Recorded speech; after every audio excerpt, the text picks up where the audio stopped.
De retour donc.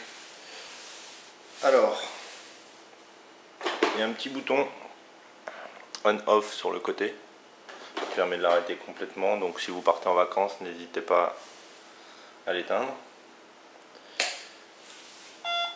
Je l'allume. Ce petit cadre, ce beau petit rond donc représente le cadran d'affichage. On aperçoit 4 boutons sur le dessous. Donc en partant de la gauche, ça permet de sélectionner les différents modes. Donc on a le mode auto, le mode spot et le mode batterie, c'est retour dock pour qu'il se recharge. Donc dans le mode auto, à l'aide du deuxième bouton en partant de la gauche, permet de sélectionner les modes. Donc le mode 1 permet d'aspirer jusqu'à épuisement des batteries. Le deuxième mode, une demi-heure retour au dock pour se recharger. Et le mode 3, un quart d'heure retour au dock. Voilà, donc ça c'est pour les petites surfaces.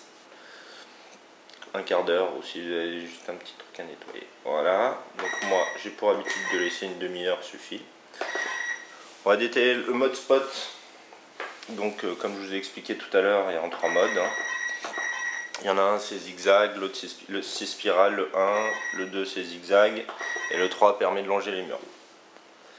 Voilà, pour le mode spot, le mode batterie, inutile de le détailler. Le troisième bouton en partant de la gauche, lui, sert aux UV, donc antibactérien, ça tue les bébêtes.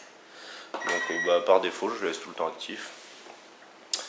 Et le dernier, donc, on reconnaît le picto, je ne sais pas s'il se voit à la cam, mais c'est play, pause, donc vous choisissez votre mode, pour peu que le dock ne soit pas là, ou soit à l'étage, ou bref. Vous pouvez le lancer manuellement, vous faites play et il s'arrête. Donc si j'ai choisi le mode auto, au bout d'une demi-heure il s'arrête. Ou de un quart d'heure. Ou jusqu'à épuisement de batterie et il s'arrêtera, mais à un endroit donné, quoi, on ne sait pas où. Voilà, donc ça c'est le témoin infrarouge qui permet de se guider. Ici, c'est à chaque fois qu'il cogne, donc c'est une petite zone tampon. Voilà, d'ailleurs, fourni avec, j'ai pas eu à les utiliser. Mais ils ont mis des petits tampons que vous pouvez caler tout autour si vous avez des objets fragiles ou tout simplement si vous ne voulez pas l'huile abîmer. Mais bon, il appuie la pression, je veux dire, il appuie pas très fort, donc ça répond assez bien. J'en ai pas eu plein, mais sachez qu'ils sont là.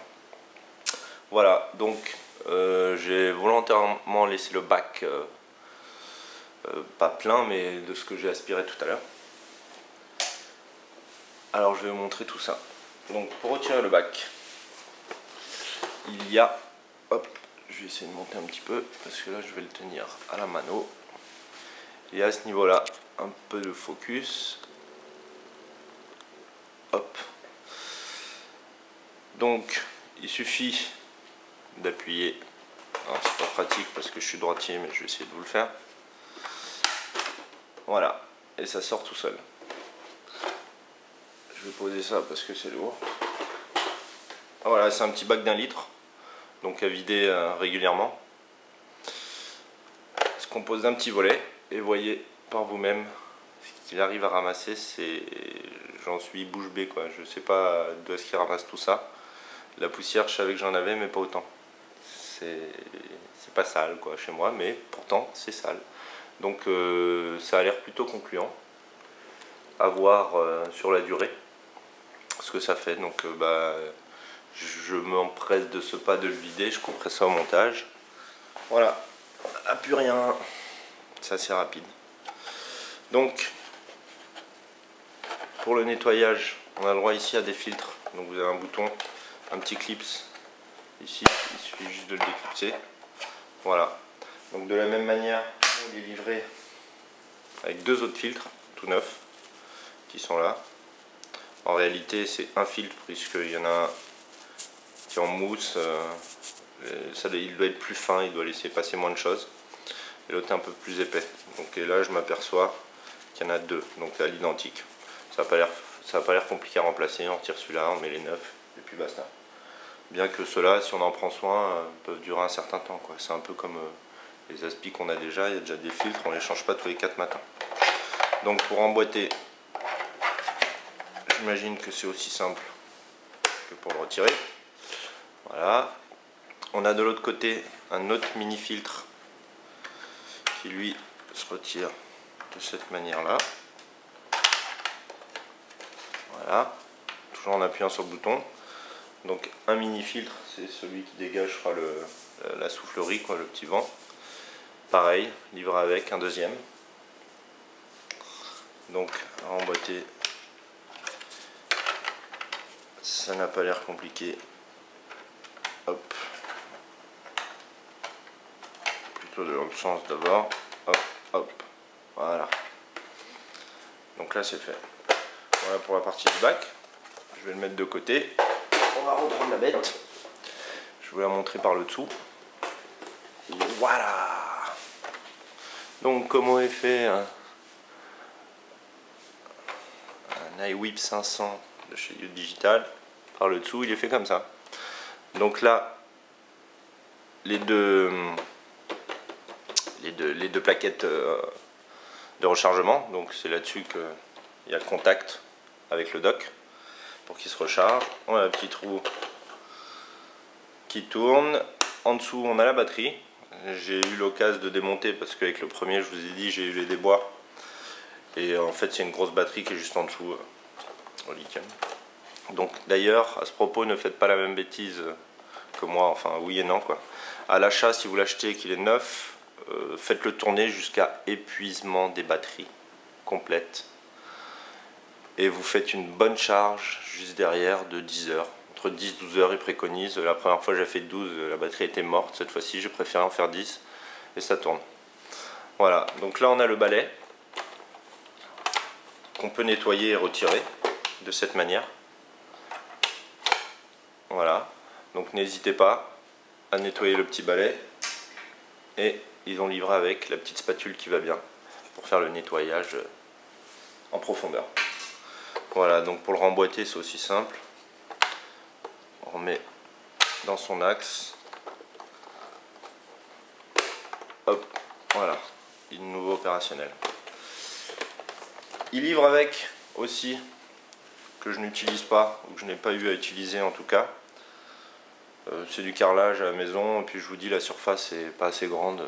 Enfin voilà, bon, pour les besoins du test, j'aurais pu le faire, mais voilà, c'est pas compliqué quoi. Ils ont donné une petite brosse, un patin, c'est une espèce de petite serpillière qu'on peut adjoindre à ce niveau-là.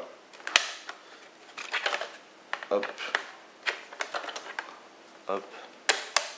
Voilà, donc en fait, ça reste de cette manière, mais il se trouve que quand on le retourne, je sais pas si on va pouvoir le voir, le patin, lui, va glisser en fait sur le sol. C'est fait exprès le petit jeu pour qu'il puisse ramasser. Voilà. Donc ça livré avec, et ils ont adjoint également une serpillière de rechange.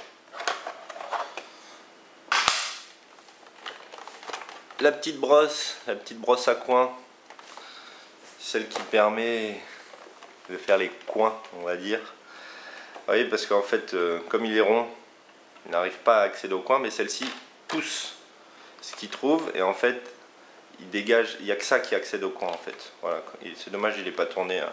Mais bon, on va dire que ça arrive là, et ça permet d'aller jusqu'au coin, quand le plumeau est du bon côté, là. Et en fait, le fait de tourner, il pousse la poussière, ou les miettes, enfin peu importe, la crasse, ce qui fait qu'un peu plus loin, il peut la récupérer et correctement l'aspirer. Voilà. J'ai omis la petite lampe AIV, c'est celle-ci. Donc pour une séance de bronzage, c'est par là, n'oubliez pas les lunettes. Hein, c'est pour faire bronzer la poupée quoi, parce que la surface, je remboîte aussi facilement que je l'ai retiré. Voilà. Hop là.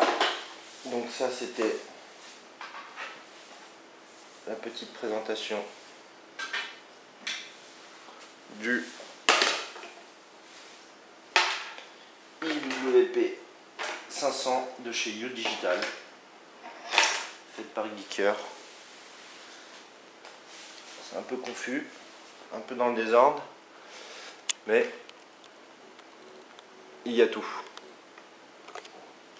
N'hésitez pas à me poser vos questions, à me demander oui mais ça, comment ça marche. J'ai pas pu tout détailler.